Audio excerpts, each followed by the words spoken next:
RCN, la différence. Le Forum des bailleurs, Ariel Christofflou. Bonjour tout le monde, nous sommes mardi, il est 15h30. À mes côtés, Sylvain Richard, directeur de proximité pour l'OMH, Office métropolitain de l'habitat. Bonjour. Bonjour Ariel.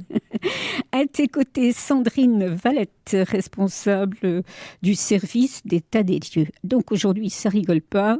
On prend crayon, papier, auditeur pour noter un peu ce qu'il va falloir penser un de ces beaux matins quand on va faire son état des lieux. Alors, on sait bien, il y a l'état des lieux de rentrée et un jour, il y a l'état des lieux de sortie. Voilà, le thème d'aujourd'hui pendant 25 minutes. Alors, cette émission est rediffusée, je vous le dis tout le temps, avant, et pas après les 25 minutes.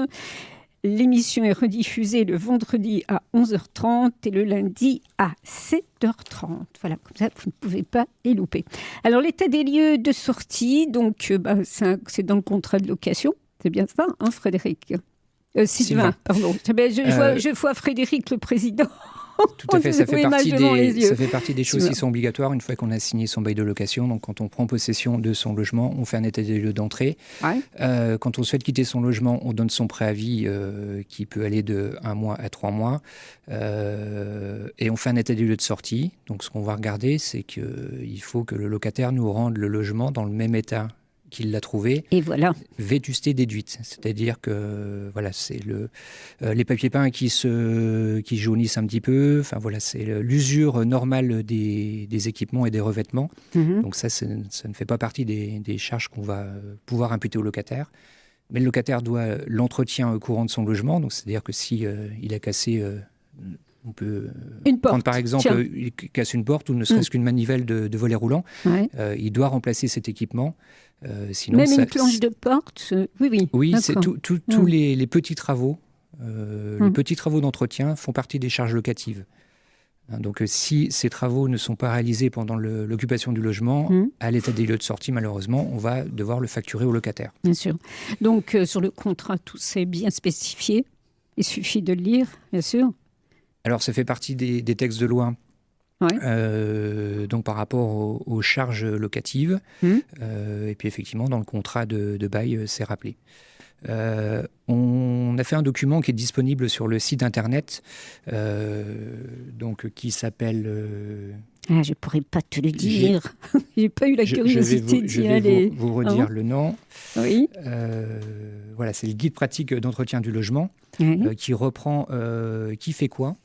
Donc, le prestataire, ce qu'il doit entretenir, c'est sous forme de dessin et de couleurs suivant l'intervenant. Donc, une couleur pour ce que le locataire doit faire, une couleur pour ce que le prestataire, puisqu'on a des contrats d'entretien, pour faciliter la vie au locataire. Donc, par exemple, des joints de pourtour de baignoire, c'est des choses qui sont locatives, mais qu'on fait faire par un prestataire, puisqu'on est sur des choses qui peuvent être un peu techniques. Et, voilà. Donc, donc, il y a des choses que nous, on doit remplacer si, par exemple, un gros équipement, une baignoire qui arrive en fin de vie, si les baignoires est percée. Donc ça, c'est à la charge du propriétaire, puisqu'on est sur des gros travaux, et c'est nous qui interviendrons. Ok.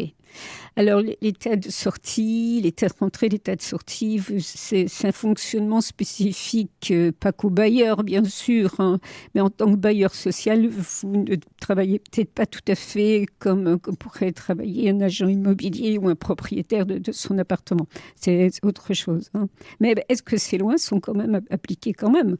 Oui, c'est la même réglementation qu'on soit bailleur social ou particulier. Sauf qu'avec un bailleur social, il y a toujours moyen de s'arranger. C'est pas social pour rien. Nous, on va privilégier la visite conseil. Sandrine va vous expliquer dans le détail ce que c'est. Ouais. L'objectif pour l'OMH, c'est de faire que le locataire puisse partir sans payer de réparation locative ou qu'elle soit minimisée. C'est du gagnant-gagnant. On a un locataire qui s'en va satisfait parce qu'il n'a rien à payer, et nous on est satisfait aussi parce que derrière on n'a pas à engager de travaux, on n'a pas engagé de frais, et on ne perd pas de temps pour la relocation du logement. Voilà. Et puis devant là aussi la figure de son locataire qui ne pensait pas que ça allait se passer comme ça. Aussi, c'est du vécu. C'est pour ça que j'ai tenu à faire cette émission-là, justement, sur les talités de sortie. parce que j'ai été mandataire pour quelqu'un. Et effectivement, les grosses surprises, on va en parler parce que c'est très intéressant. À l'état des lieux de sortie, on rend les clés. Donc, on ne peut plus dire ça, je vais le faire, je vais repeindre le pan de mur là. C'est trop tard. C'est fini. Donc, c'est bien au moment de la visite conseil que le locataire doit demander. Et ça, c'est dans le courrier de réception du préavis qu'on adresse à chaque locataire. Il y a un numéro de téléphone. Il faut prendre rendez-vous pour faire cette visite conseil. C'est très important. Et ça évite des mauvaises surprises. Et on est tous gagnants à faire cette visite. C'est sûr, ça je vous l'affirme, auditeurs, et tous gagnants. Comment ça se passe l'état des lieux? C'est le locataire qui paye? Comment ça se passe? Non, l'état des lieux, c'est gratuit. L'état des lieux, c'est jamais payant. Tu vois, la nana qui n'a pas beaucoup changé l'appartement, elle n'est pas très au courant de comment ça se passe. Donc, OK. Donc, il y a un formulaire. Vous avez un formulaire. Quand vous faites la visite de sortie, vous avez bien sûr le formulaire de rentrée et celui de sortie, évidemment. Exactement. L'idée, c'est de comparer l'état des lieux d'entrée, ce qu'on a noté sur l'état des lieux d'entrée, avec l'état des lieux de sortie. Et encore une fois, donc on va facturer ce que le locataire n'a pas entretenu. Et sur certains équipements, il y a une vétusté qui est déduite. C'est-à-dire un sol qui a 10 ans, on ne demandera pas au locataire de payer la remise à neuf. On demandera au locataire de payer une partie. Et on va tenir compte de l'usure normale du revêtement. Et cette usure, ce taux de vétusté, on va le déduire de ce qu'il devra payer. Et si le locataire, alors que c'était, je dis n'importe quoi, c'était du linoléum, on dit encore comme ça, oui, et lui, il a mis du plancher, il a mis du plancher flottant, c'est ça? On dit que ça. Comment ça se passe? Est-ce qu'on va lui faire ôter le... C'est sujet sensible, ça. Normalement, oui, c'est sujet sensible. Tu parles bien devant? C'est noté que ça fait partie d'une demande écrite, ça. On ne peut pas de soi-même mettre... C'est une modification des D'accord, il faut demander la permission au bailleur. Donc il faut faire une demande écrite. On en a très rarement. Les gens mettent. Et quand on a la chance d'avoir la visite conseil, effectivement, on leur dit non, il faut enlever, au risque de ne pas savoir ce qu'on va retrouver en dessous, parce que le problème, il est là. Le sol, s'il y a 10 ans, il y a eu 10 ans pendant le parquet a été posé, comment on va retrouver le sol en dessous? Peut-être qu'il était complètement abîmé. Alors, ça, c'est le sujet un peu compliqué, quoi. On n'enlève pas, mais s'il y a un dégât des eaux, c'est pour nous, pas pour le locataire. Donc, nous, bien souvent, ce qu'on dit aux gens, c'est enlever, tant pis. Donc c'est sûr que si la personne elle a mis du parquet partout dans l'appartement et qu'elle doit... Non, c'est pour ça que je pose la question. Parce que... Ça fait partie des demandes qui doivent être faites auprès du bailleur. Voilà. En principe, écoutez, on refuse, ça, c'est important. On dit non, comme le lambris, comme tout ça. Il faut laisser... La polystyrène au plafond, choses comme ça. Les gens en mettent sans nous demander notre autorisation, mais à la fin, c'est facturable, effectivement. Voilà. Donc, ce formulaire de rentrée, vous rentrez dans l'appartement. Alors, est-ce que il faut que ce soit le locataire ou la locataire, vous m'avez compris, auditeur, ou quelqu'un qui est mandaté pour représenter cette personne? Avec procuration, oui, c'est tout à fait possible. Avec procuration, c'est possible. Procuration et pièce d'identité de la personne qui réalise l'état des lieux, désignée par le locataire en titre. Ok, donc ça peut se faire. Donc, on rentre dans l'appartement et on commence par quoi? C'est toi qui t'occupes de ça? Non, moi je ne fais pas. J'en ai fait quand j'étais responsable de site à l'époque, mais y a pas. On suit le formulaire en fait. Le formulaire commence par une pièce. Il me semble que c'est l'entrée. J'en suis plus très sûre, mais oui, voilà, logiquement, on fait le tour de tout le logement comme ça avec le locataire. Donc tu vois déjà tout ce qui a été refait ou pas fait, tout ce qui est abîmé ou pas abîmé. Le but, effectivement, c'est de relire au fur et à mesure l'état des lieux d'entrée, pour voir la photographie qu'on a maintenant, le jour de la sortie, en se disant, là, c'était pas propre. Des fois, on a de bonnes surprises aussi. Des fois, à l'entrée, c'est pas propre, parce que le locataire l'a pris comme ça, et puis ils nous rend un appartement tout bien repeint, tout bien retapissé. Ça nous arrive, ça. C'est plutôt rare, mais ça nous arrive. Et là, il n'y a pas de remboursement, là. Je plaisante. Non. Oh mais mince, pourquoi elle peut rêver? Non, non, mais j'imagine qu'un locataire qui rentre dans un appartement qui n'est pas trop top, qui refait, bien sûr, c'est logique, on ferait pareil, bien sûr. Mais il faut que ça corresponde. Il ne peut pas peindre son mur en rouge, en rose bonbon avec petit pois vert. Il faut que ça corresponde quand même à quelque chose. Du moment où c'est propre. Ah bon? On peut mettre n'importe quelle couleur. Le noir, on va éviter. On évite, hein. Le noir, c'est un peu compliqué, mais... Ouais. Voilà, au jour d'aujourd'hui, restriction budgétaire oblige, on ne peut plus à un moment donné se dire on ne peut pas facturer une couleur à un locataire. Oui. Si le locataire nous pose la question, on privilégiera les couleurs plus basiques, claires. Quoi, voilà. Bien sûr. Et si on arrive et que c'est comme ça à l'état des lieux de sortie, qu'il n'y a pas de visite conseil, forcément. Et si c'est fait proprement. Voilà. Si c'est propre. Ok. En fait, c'est important. Il faut que ce soit propre. Il ne faut pas que ce soit délabré. Ça passe. Voilà. Donc, on rentre dans l'appartement. C'est un appartement. Je cite un exemple qui est très parlant. C'est un couple. Ça fait 4 ans qu'ils sont dans l'appartement. Ils sont rentrés dans un appartement nickel. Mais vraiment neuf. En fait, personne n'avait jamais habité dans cet appartement. Voilà. Ils ont eu la chance d'avoir quelque chose de beau et propre. Et ils l'ont quitté, donc ils l'ont quitté il y a quelques mois. Donc effectivement, est venu un monsieur avec son papier d'état des lieux de sortie. Et ce couple-là avait laissé des lampadaires, avait laissé une hotte, parce qu'ils avaient pensé que ça pourrait... Ils avaient rencontré le futur locataire qui leur avait dit « Oh ben chouette, ça j'aimerais bien que vous le laissiez parce que qu'est-ce que vous en ferez? Rien. Alors moi, vous me le laissez, moi ça m'intéresse. » Bon, sympa les mots, mais ils lui ont laissé quoi. Seulement quand le monsieur est venu à sa fiche d'état des lieux, « Ah ben ça non alors. » C'est bon, d'accord. Donc ça fera tant, parce que à chaque fois c'est un coût. Et c'est pour ça que cette émission est extrêmement importante, il faut bien penser à ça. Alors là, il y avait 3 lampadaires. Bon, voilà. Ensuite, qu'est-ce qu'il y a eu? Des petites misères en dessous l'évier aussi, ça avait été récuré, mais ça avait été quand même taché. Donc tout ça, vraiment, il a tout noté. Et il m'expliquait qu'en fait, comme c'était un appartement qui avait été livré... neuf, impeccable, personne n'a jamais besoin. C'était encore plus sourcilleux qu'un appartement. Donc ça c'est une sacrée leçon quand même. Le ménage, je ne pensais pas, moi.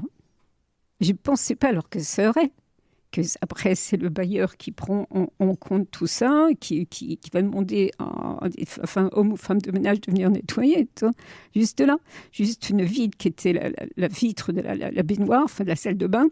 La douche, plutôt, qui était mal nettoyée. Et voilà. Les plaintes avec un peu de poussière. Et voilà. Là, je suis tombée des nues. Je ne posais pas là. Mais le coup des lampadaires, c'est vrai. Donc, il faut à l'identique. Mais à l'identique, c'est presque pas possible, quoi. En 4 ans, il y a toujours un truc. La tête de lit. Un truc tout bête, la tête de lit. Tu vois bien où on mettait les oreillers. Bon, voilà. Même tout ça, il faut rendre comme on l'a pris. C'est-à-dire qu'il faut carrément reprendre quelqu'un pour repeindre. Non, il ne faut pas. Non, pas forcément repeindre le logement. Mais j'exagère. J'aime bien exagérer, ça fait toujours. Si on a accroché des tableaux punaisés des posters, donc effectivement, il y a des trous sur un mur neuf, on imputera effectivement une remise en peinture, parce que là, il y a eu des dégradations. Bah oui, mais comment tu veux faire? Comment dans un appartement, là je cherche la petite bête avec bailleur, mais comment tu es dans un appartement, tu vas accrocher des tableaux? Tu vas oublier au moins 2-3 clous, tu vas un. Vous pouvez effectivement accrocher des tableaux, oui.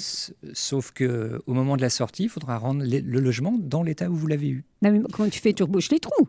Alors, après... Si c'est des petits trous, on peut reboucher proprement les trous. Voilà.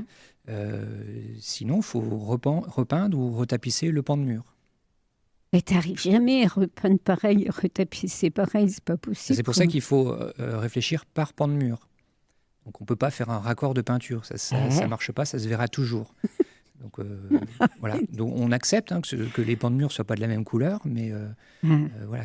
C'est ça aussi qu'on va expliquer au moment de la visite conseil, c'est que si le locataire fait des travaux, là il va s'investir, il va investir de l'argent. On le conseille aussi sur la façon de faire, parce que Encore une fois, il ne faut pas qu'il nous fasse des raccords, mais il faut qu'il nous fasse un pan de mur complet.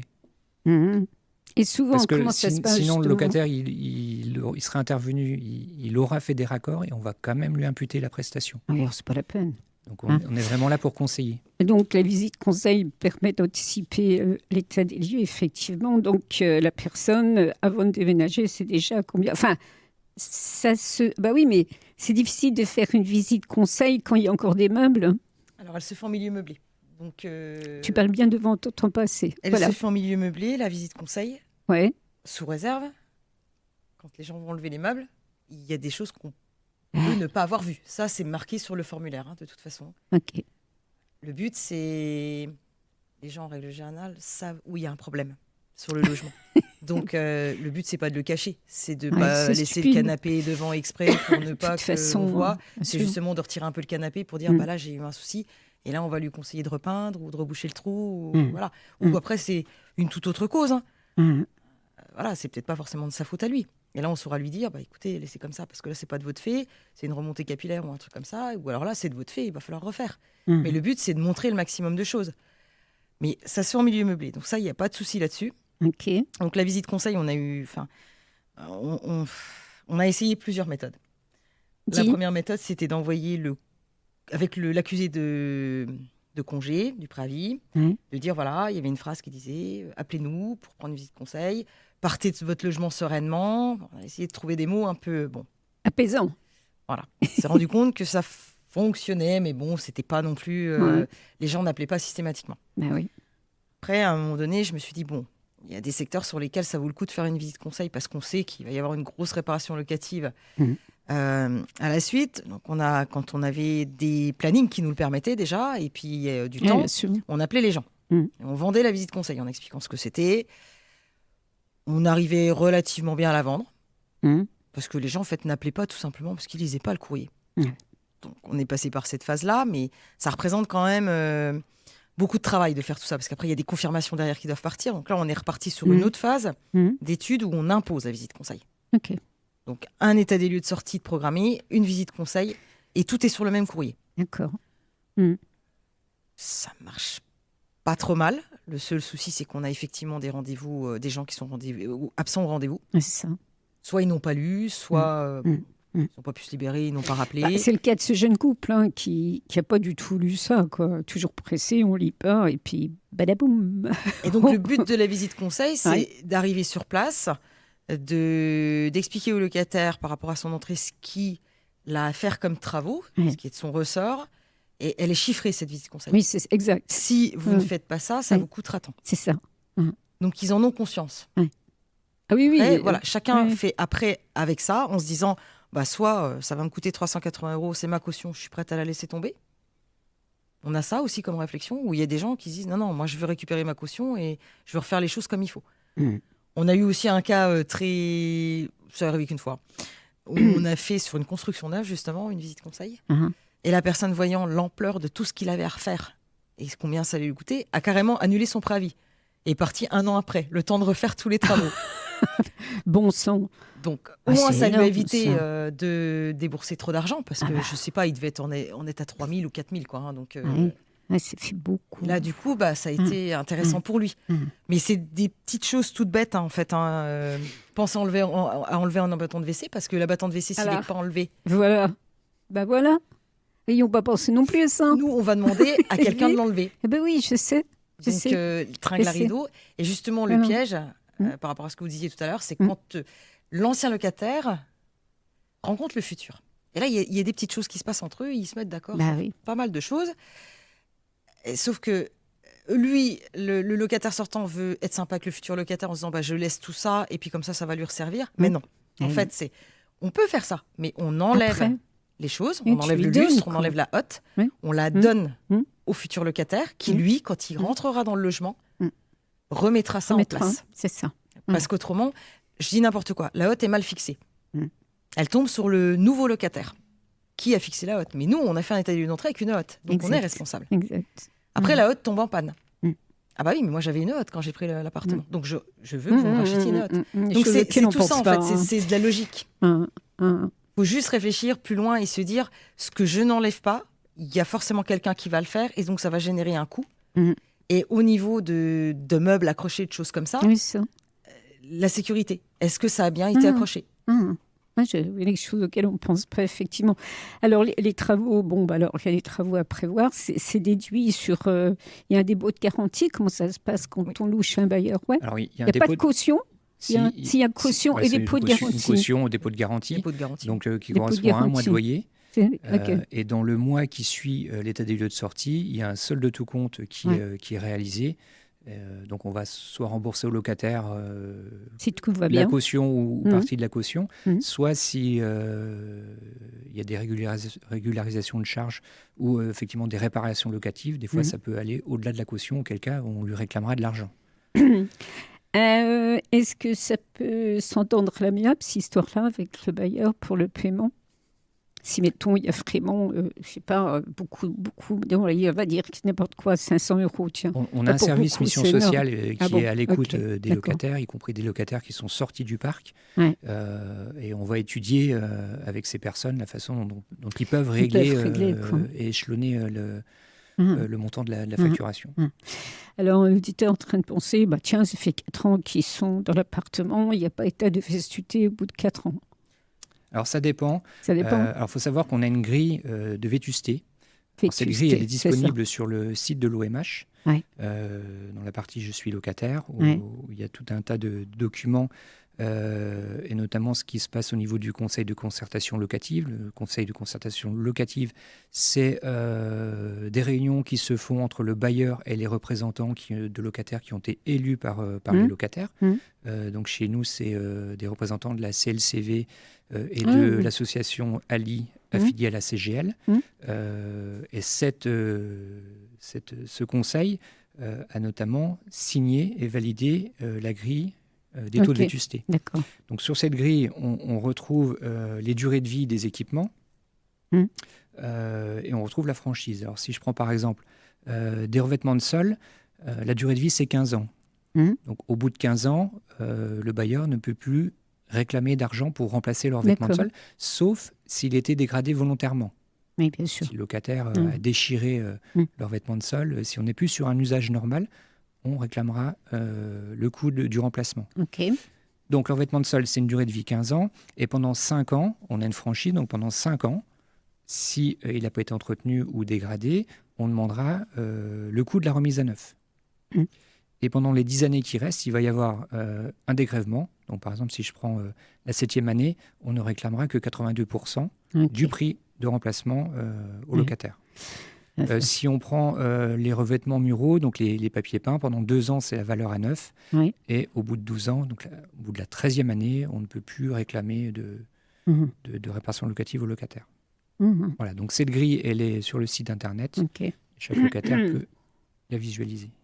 Parce que ce monsieur donc, de l'OMH, qui est venu pour l'état des lieux de sortie, me disait, oui, vous comprenez, c'est un appartement qui leur a été loué neuf. Donc là, ça passera pas, quoi. J'ai la tête de lit, un morceau de la cuisine aussi, un petit pan qui avait été sali et tout. Alors oui, effectivement, s'il sort au bout de 3 ans de l'appartement, on n'est que dans la première année de vétusté, donc on est très proche de la valeur à neuf. Voilà. Donc ça il fallait... non, mais il faut l'entendre, ça, parce qu'on ne fait pas gaffe, ça. Bien non. Alors, que ce bailleur locataire, une fois qu'on a signé la rédaction de l'état de sortie, on ne peut plus revenir sur rien du tout. On a signé, on est d'accord. Une fois que le constat d'état des lieux est signé, on ne revient pas sur cet état des lieux. Ok. Est-ce que c'est quand même contestable? Oui, c'est contestable. Le locataire peut très bien faire un courrier à la direction de l'OMH. Dans ce cas-là, on ira vérifier ce qui a été noté sur l'état des lieux de sortie. On vérifiera comment le constat qui a été fait et les calculs pour imputer les réparations locatives. Donc, il faut que la personne qui va faire ce courrier l'envoie avec accusé de réception, bien sûr, pour avoir une trace de ce courrier, parce que c'est important. Ça peut arriver, ça aussi, ça a dû vous arriver. Ça peut arriver. Il y a des grognons. Oui, les contestations peuvent arriver.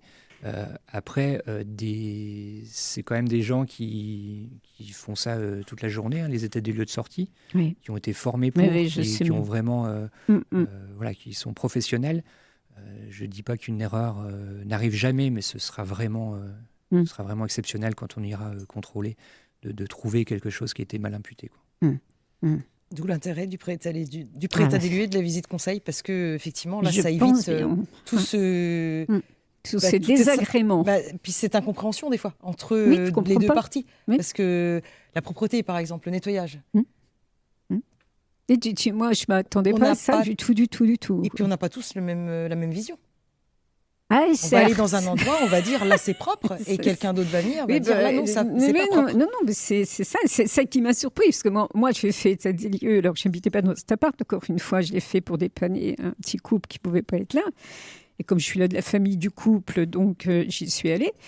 Et quand il regardait la poussière dans les plaintes, je me disais, putain, mais ils exagèrent, quoi. Est-ce qu'ils vont aller comme ça? Il me dit, ben oui, mais et nous aussi, là, le bailleur, il va faire venir des gens de ménage, ils vont nettoyer. Donc c'est, voilà. Puis après, tu comprends.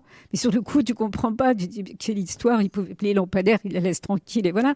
Mais une fois que c'est expliqué, avec beaucoup de tact, le monsieur m'a tout bien expliqué, j'ai compris, quoi. Voilà, c'est tout.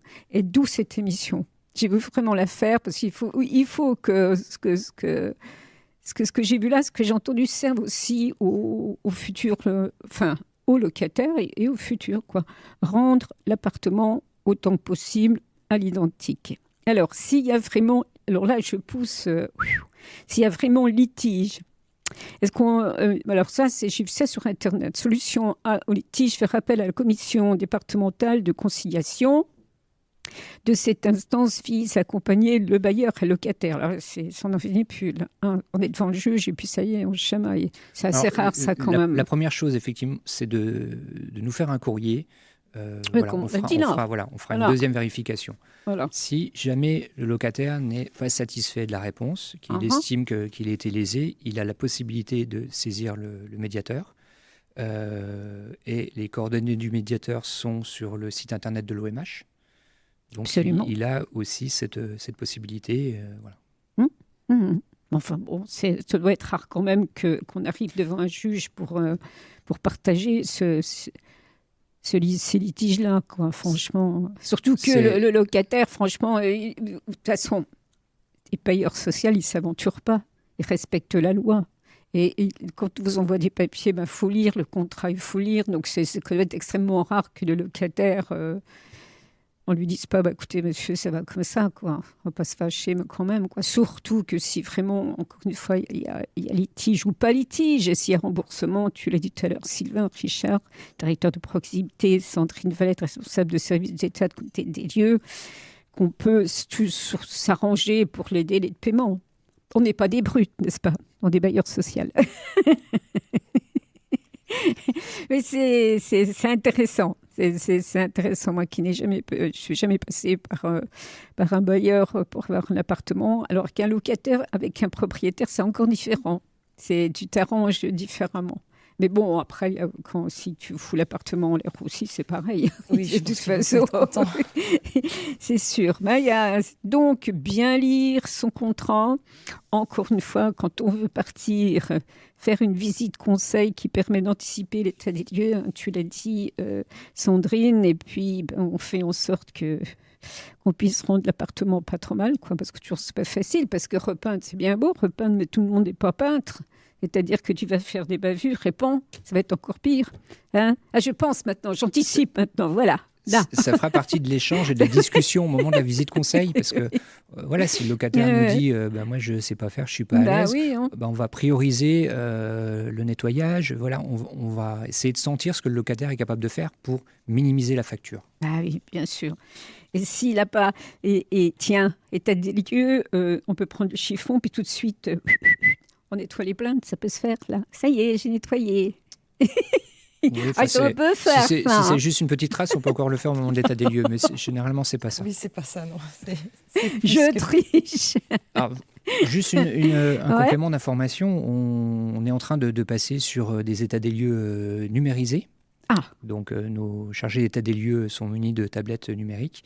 Et à partir du mois de mars, l'ensemble des états des lieux se feront de cette façon. On va avoir quelque chose de plus précis, donc autant sur les états des lieux d'entrée et de sortie, avec des photos. Voilà. Et donc ces documents, on les enverra par mail aux locataires Okay. Dans la foulée de la réalisation de l'état des lieux. Donc on aura quelque chose de plus précis pour limiter les ambiguïtés ou les éventuelles contestations. C'est pas mal. Merci à vous deux, Sylvain Richard, Sandrine Valette, tous deux pour l'OMH, le bailleur social, Office métropolitain de l'habitat. Au mois prochain. Hein? Merci. Voilà. Merci. Au revoir. RCN,